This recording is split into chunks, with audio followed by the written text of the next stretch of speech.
Hey everyone, very nice to see you all again. And today I'm going to do a little something different, something I've been wanting to do is start doing more fictional stuff. We're working on some fiction writing up next and figured I'd go through some of my favorite Tolkien books here. So let's start with number one.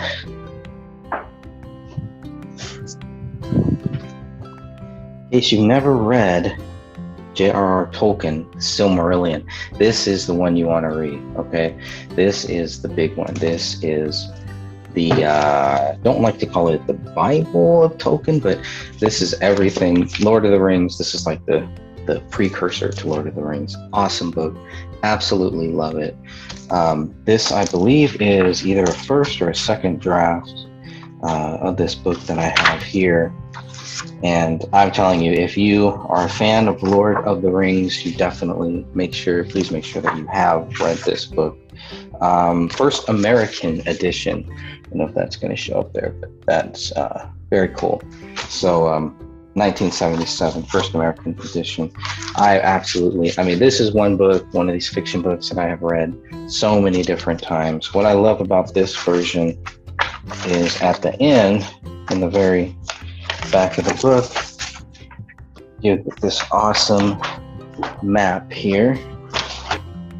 So that pretty much is going to tell you everything you need to know. Map of Beleriand.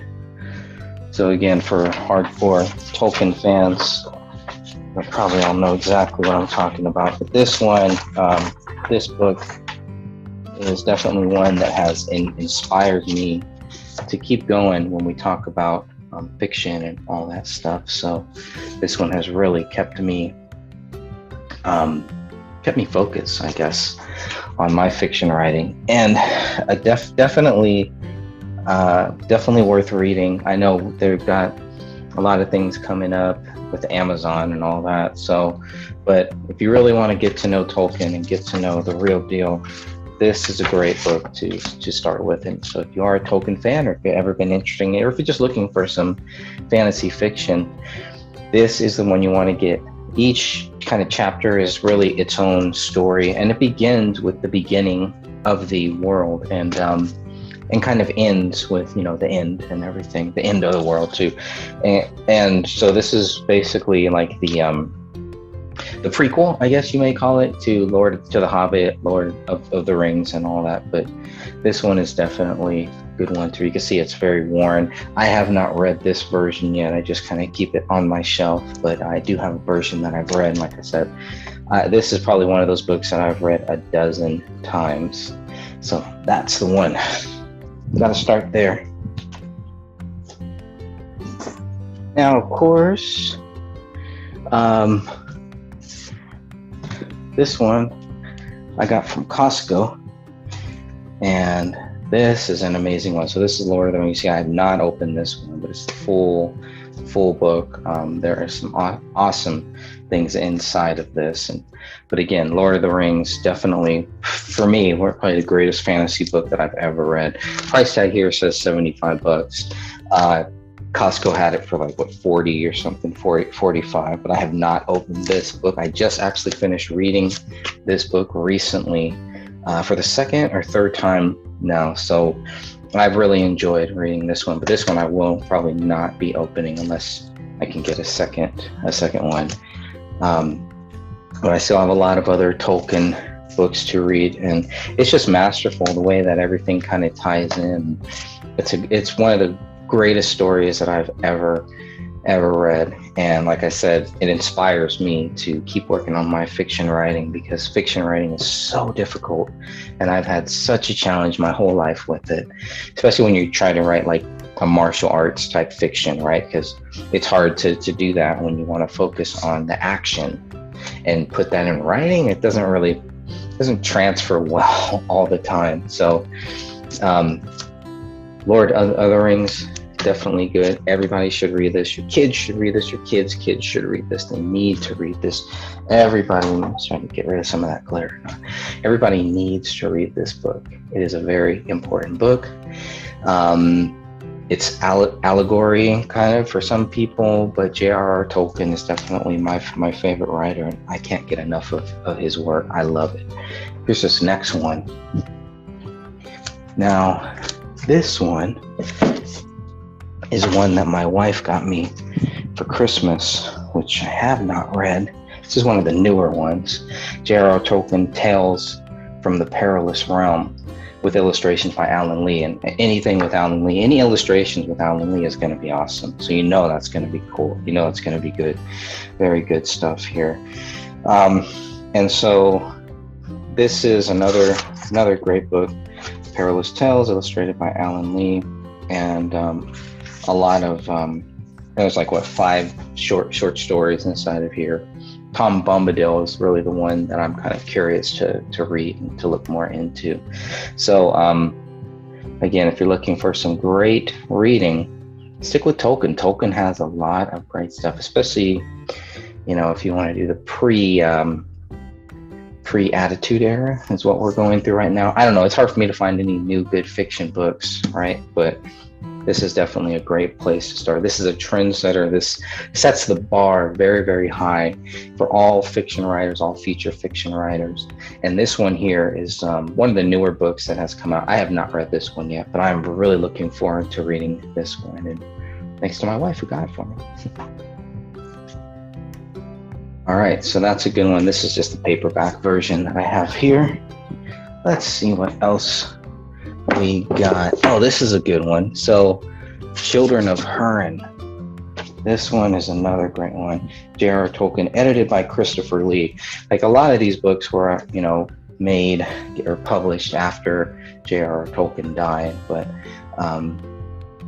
this one is a great story. This tells the tale of Hurin, Children of Hurin, Turin,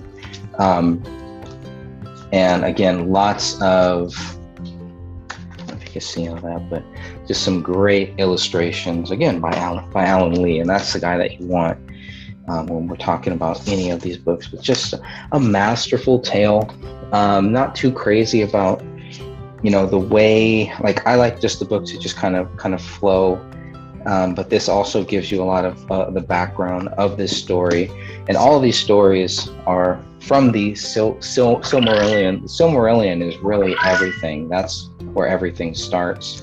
And so these are kind of like this book, some of the other books that we're going to look at today, and some of those other stories are all from Tolkien's notes and what Tolkien was planning on this vast world that he built, which I just have found fascinating. So I don't know if you're a Tolkien fan or not, but I've been a Tolkien fan for a long time. But the Silmarillion, anything to do with that has been some of my favorite work, and this is just another tale inside of that, but in longer form.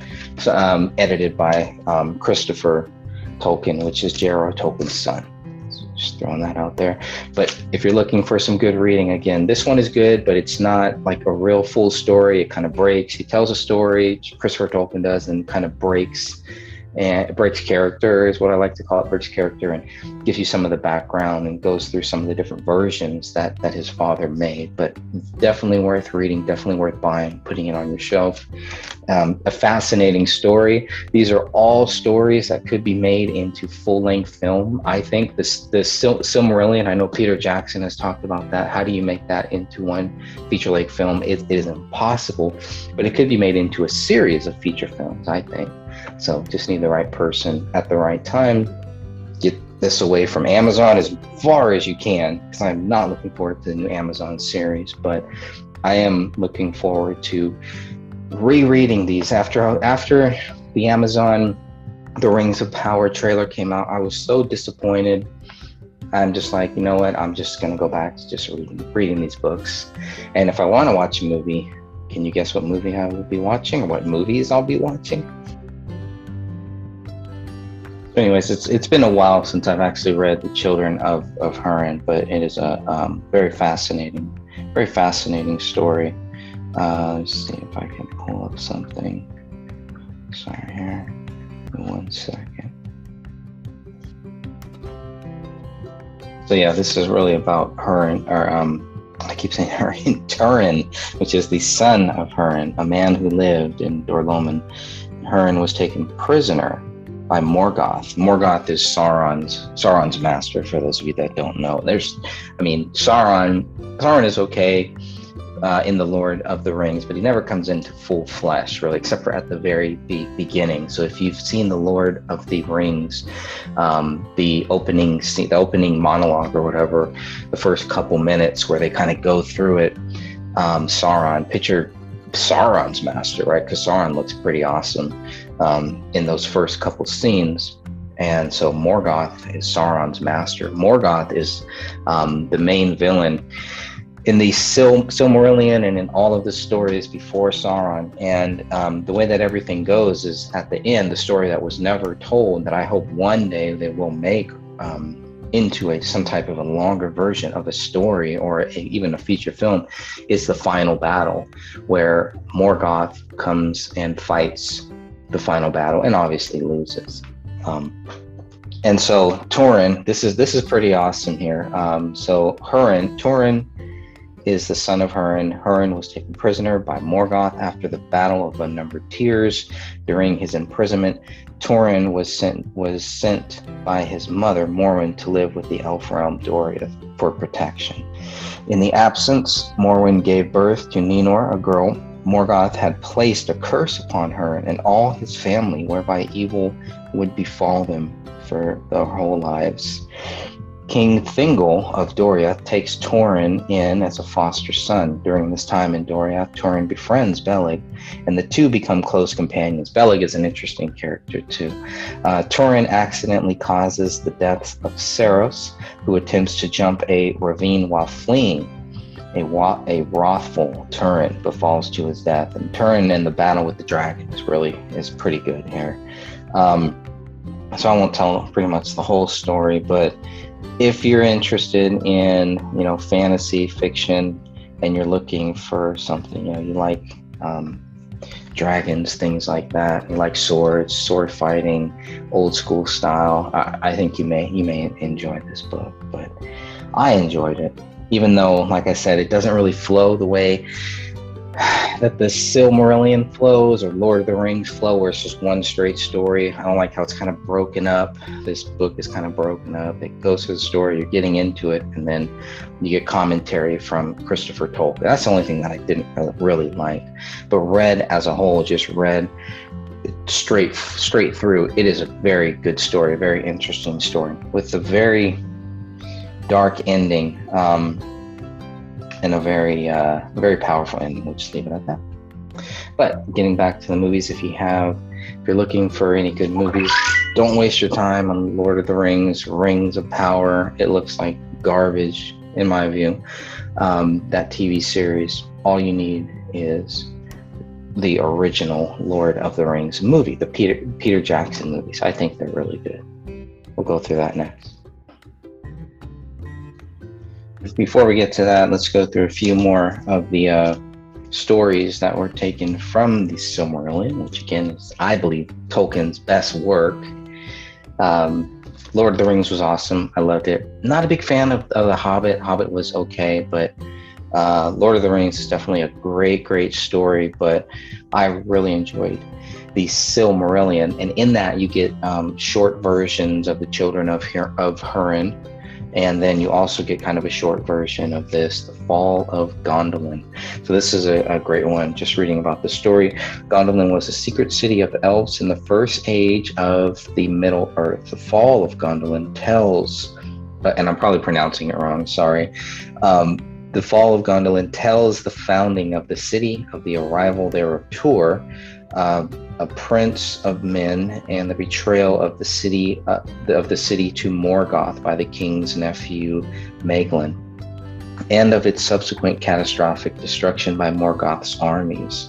It also relates the flight of the fugitives to the havens of Sirion, the wedding of Tur and Idril, as well as the childhood of their son Eärendil.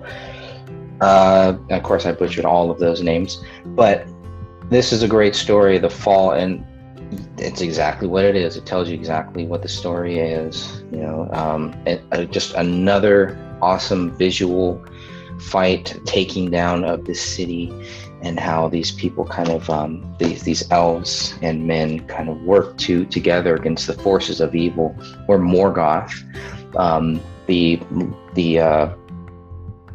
master of Sauron, Sauron's master, right? So we know how powerful Sauron is, but Morgoth is just so much more powerful, and a more visual story. Morgoth is almost like Satan. It's very, very close. I know Tolkien doesn't like the whole allegory thing. He doesn't like, to compare all of that. But when I read it as a Christian, Morgoth was actually Melkor, and was almost second to, in the J.R.R. Tolkien world, God, basically. EA. So anyways, there's a lot there. The Silmarillion really explains it all. So if you just read the first couple chapters of that, first couple books, it explains a lot. And once I did that, I was pretty much hooked, because it starts from the beginning, where God creates music, and then God plays, he creates these these magical beings, these very powerful and angelic beings, I guess you could say. And they play this music, and actually Melkor is one of those, and Melkor is playing music that is not in tune with what God is playing. It's a very interesting story, and it's, what I love about it is it tells everything. It tells the beginning and the end in this music, where Melkor is competing with God through his own music, and then he gets shut down. And so everything that happened, because there's no time, right? They don't dwell in time, but everything that has happened there tells the story of everything in Tolkien's world that is set to come, and how it all ends. It's very fascinating to me, and just an awesome story. I cannot speak enough about it. I can't articulate it how good this story is, but I'm telling you, if you're looking, especially as summer's coming up, spring's coming up, you're looking for some good reading, give J.R.R. Tolkien a chance if you have not yet. You may really enjoy some of his work. Lord of the Rings is great story. The movie is very, very different. I think still a lot of great things in that movie, but the movies will never be as good as the books. It's so true. But if you want to start from the beginning, start with the Silmarillion.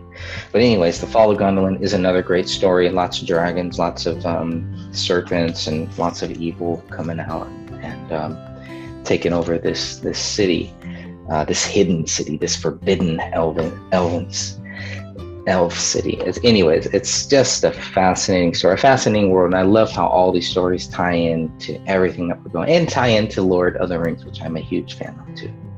Even though I don't have any photos or t-shirts of Lord of the Rings yet, it's coming for sure.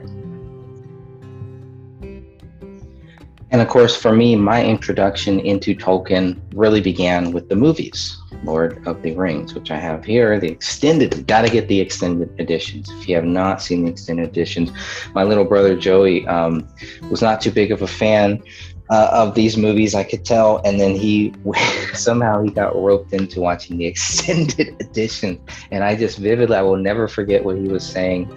He's watching the part 3, which is the Return of the King, right? This is a 3-movie series basically, and he's watching and just wondering, when is this movie going to end? The way he articulates it is just the funniest thing.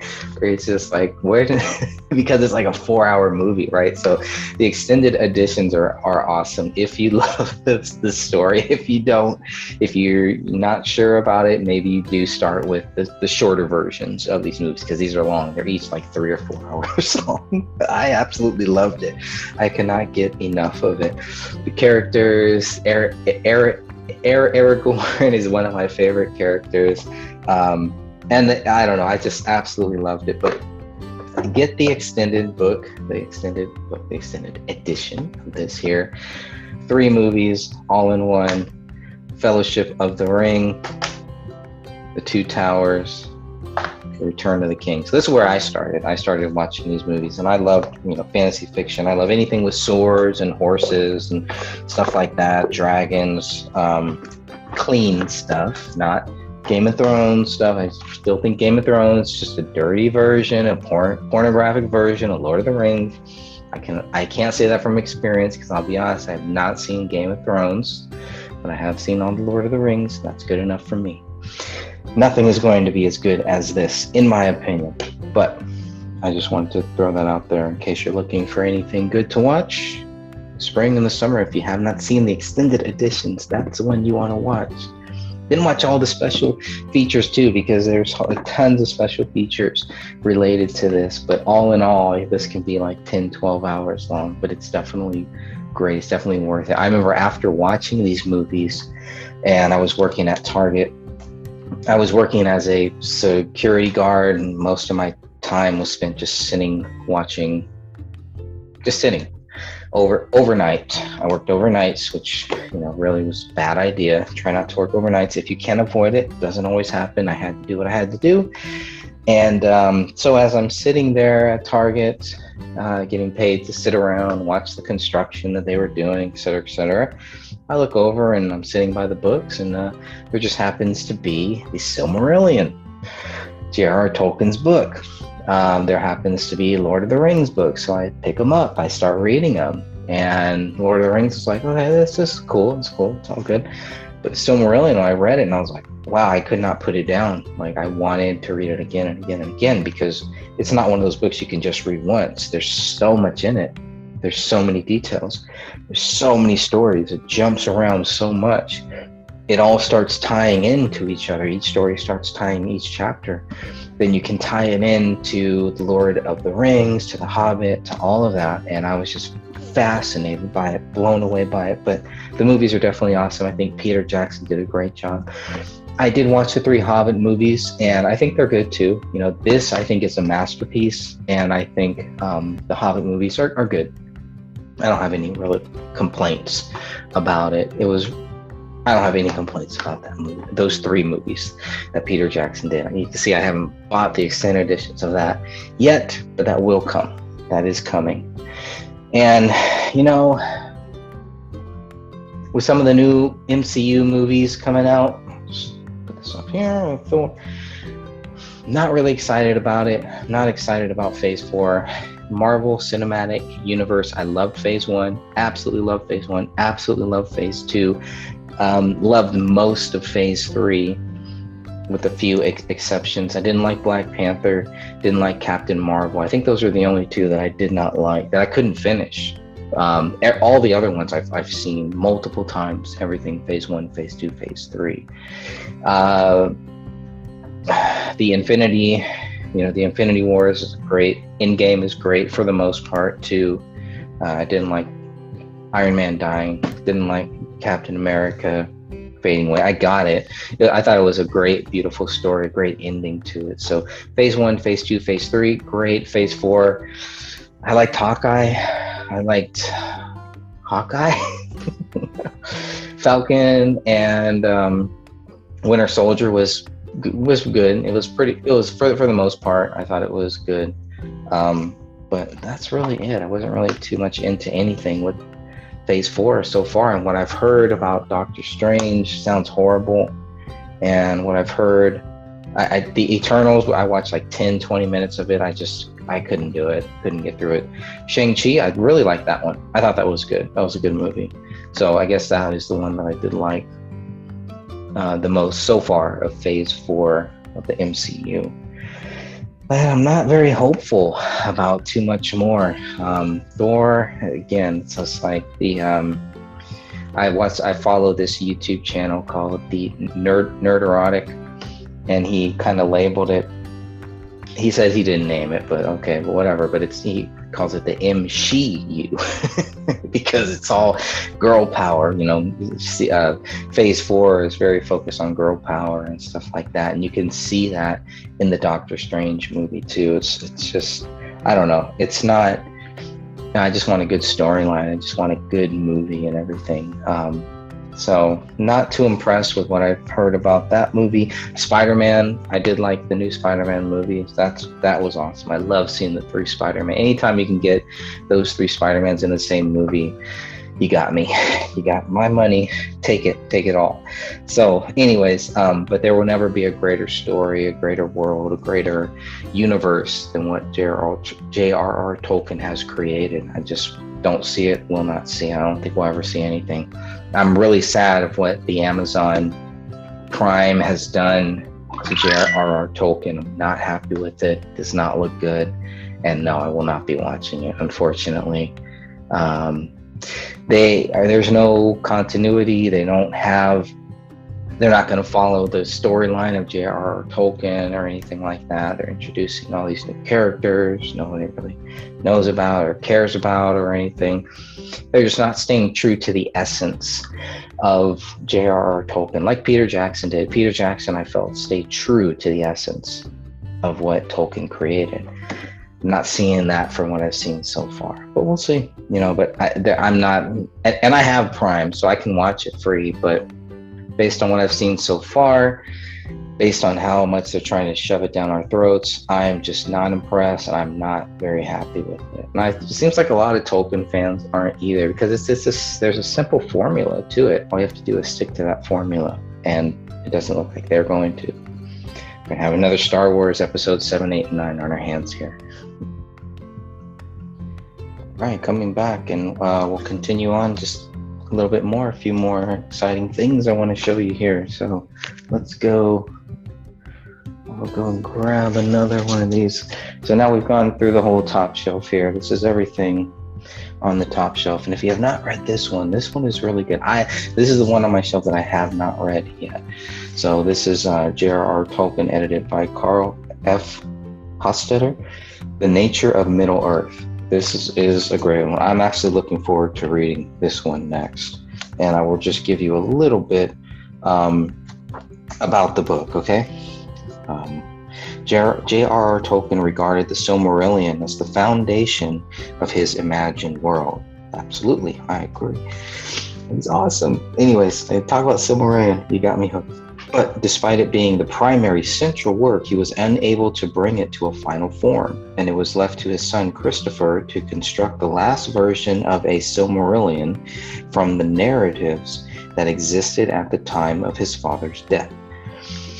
For, having once been an enclosed myth with a beginning and an end, it now had a vast extension, and within this there were major figures who had come out of the elder days, chief among them Galadriel. So great a deal of writing back, quote, writing back, would have to be done so that the Silmarillion could stand in relation to the Lord of the Rings. The writings collected in the nature of Middle-earth reveal the paths that Tolkien took as he sought to better understand his own unique creation with greater precision, fullness, and consistency. Varying in both scope and subject, they include the operation of time and aging among both the immortal and mortal peoples of Middle-earth, and the surprising degree of mathematical precision and skill Tolkien brought to bear to achieve rigor in this matter. Such foundational matters as creation, life, fate, and free will, the nature and relationship of bodies and spirits, of authority and purpose and death, vivid descriptions of the lands, beasts, and peoples of Numenor, the appearance of various characters in Lord of the Rings, including which did or did not have beards. That's a big thing with the female dwarfs in the Lord of the Rings, or the Ring of Power, the Amazon thing. Who had a beard? Who didn't have a beard? Well, we'll get back to that maybe at some point.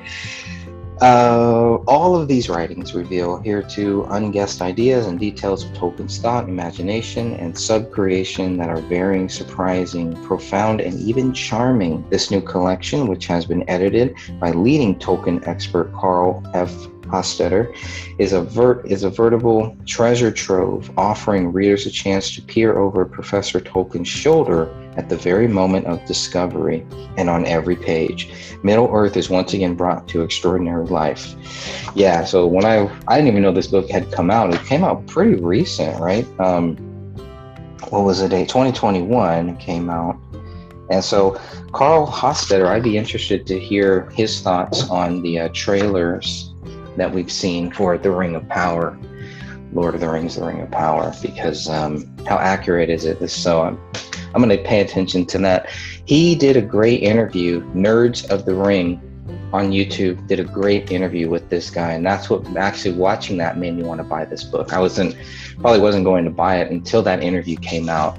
So this is probably next on my reading list. I have a Wyatt Earp book that I've been dying to get to now that I've finished Lord of the Rings again.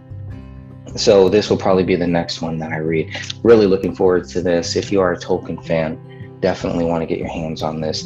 The one I don't have on my shelf is Beren and Luthien. I don't have that up here on my shelf. That's the last one I think I have to buy. Then I think I pretty much have all of Tolkien's main works.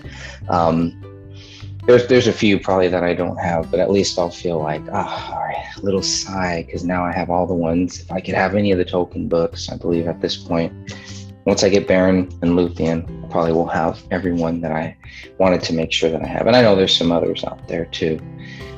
History of Middle-earth and some other great ones. So let's keep moving on. We'll see what else we got here.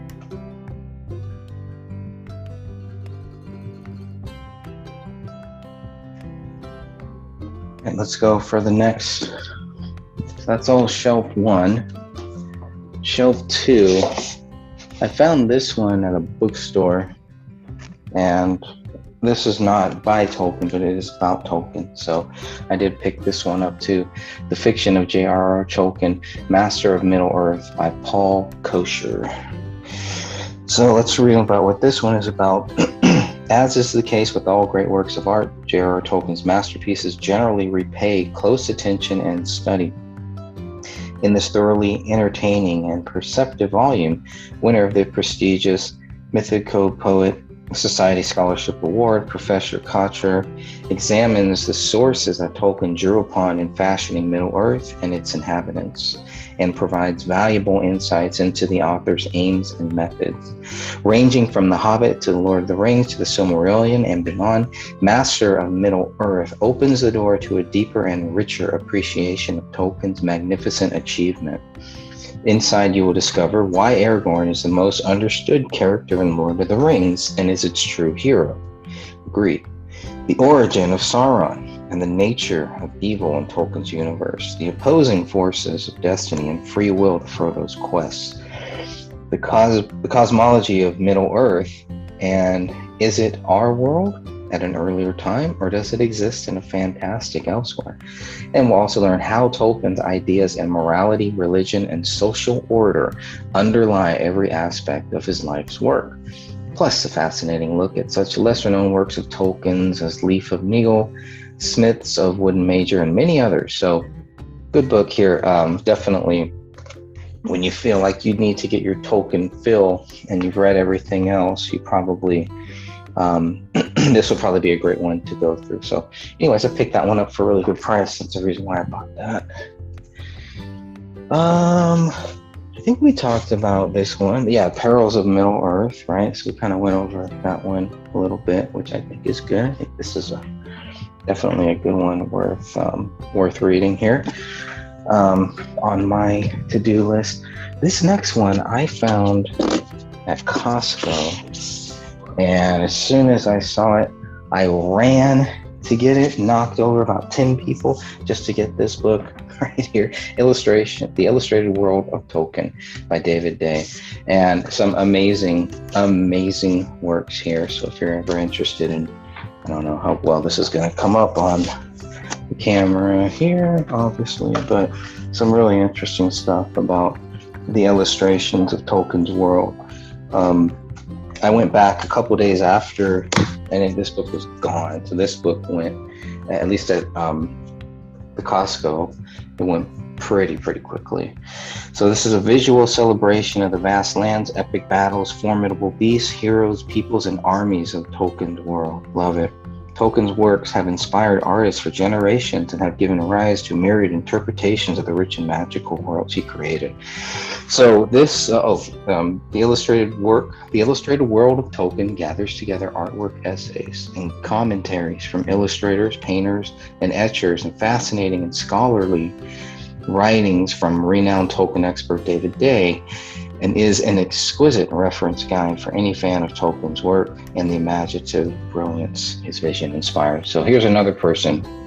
I'd be curious to hear what this person's view, their real view on this new Amazon series that looks to be very disappointing coming up. So I have no interest in watching it.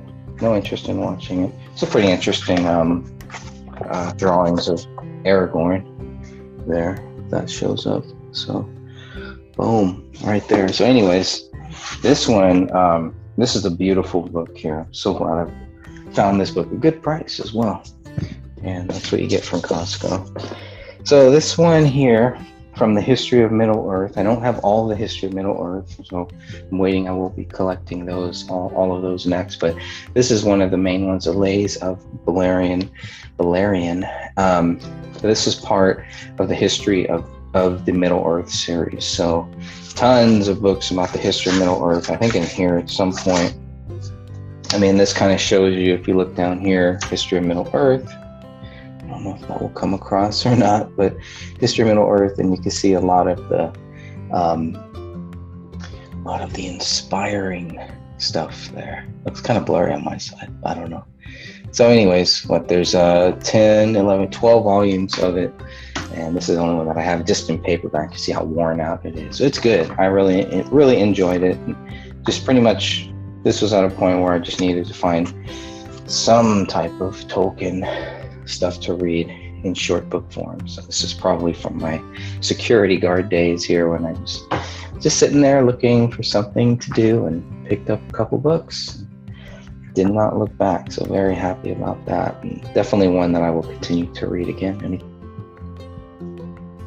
All right, if you're still with me, we'll go through just a few more here. I think I only have 2 more to go through, and then it's over. So this one is a good one, The Unfinished Tales of Numenor and Middle Earth. This is actually a really good one here. So lots of the tales, some of the same stories that we've covered, that we've talked about before. In the Silmarillion, a lot of that stuff is in there. Hurin, Turin, lots of good stuff about the Third Age, the First Age, the Second Age. So part 1 is the First Age, part 2 the Second Age, and then part 3 goes through some of the stuff in the Third Age, and some other things here. But definitely, if you're and there's another part 4, it talks about some of the notes and things like that for Tolkien's characters. Really good book if you just are looking for something a little bit different to read about Tolkien. These Unfinished Tales is kind of like a continuation, maybe even a shorter version of the Silmarillion, because it covers those stories, gives you backgrounds on them, and you can see even adds some to those characters. But I love the way that this book feels. It's just a paperback, and these are kind of my favorite ones when I'm actually reading, because of the way you can fold them back, and they're just very nice, very sturdy books. So I got this from Target actually a long time ago, but I've read this one two times, maybe 2.5. But lots of good stuff in there, just some of Tolkien's unfinished tales, which again has inspired me with my own fiction writing that I've kind of put to the side, or just kind of working on very, very slowly. And same way Tolkien was working on this whole story his whole life. You know, every fiction writer should have something that they work on it, are continuing to work on. Some people are able to achieve it in months and years. I don't know. For me, it's probably going to take my whole lifetime, right? Until when I retire is when I really plan on getting started on my fiction writing. So I still got another 20 years or so to go, but that's not too long. And I am looking forward to that. Looking forward to doing a lot of things once I retire. But until then, keep reading, keep being inspired. And it's hard to find fiction books that do inspire me, especially with the stories that I want to create, the world that I've created with my own characters, things like that. So everything Tolkien has done has been an inspiration to me. So that's a good one. Well, we saved the worst for last here, people, because this next one is probably my least favorite Tolkien book. The Hobbit. Yeah, The Hobbit. I know. It all started right here. It's a child's book for Tolkien. Best thing about this is the way that it feels for me. That's about it, though. There and Back Again. So it's called The Hobbit or There and Back Again. It's a pretty interesting title, but it's a pretty short book too, one of his shorter books. This one here, this version is 259 pages, but very big writing, very big print, but have to have some type of version of The Hobbit, pretty much just to say that I have a version of The Hobbit. I enjoyed the movies, the Hobbit movies, and so I may go back and read this someday. Again, obviously it's not the same, but I really did enjoy the Hobbit movies. I don't have my extended edition up there yet, but it will be right there coming soon. All right. So anyways, that is all my collection for now, for the Tolkien books that I have and Tolkien movies. And looking forward to adding to that collection here very soon in the near future. And you'll see all of my books that I have. Currently, the video I did is a little blurry. I was not very happy with that, but I'm doing this for my iPhone 10. So not the best, not the worst. My hands were a little shaky too, but just want to give you an idea of all the books that I have there too. And kind of, I love reading and I love physical books. I'm not into digital reading. I love audiobooks too. I love listening to books, but there's just nothing like having a book, holding it in your hand and reading it. That's, marking it up with certain things, certain points that you want to cover. So anyways, just wanted to share all that with you guys, and God bless you all. Thank you all for joining me here, and until next time.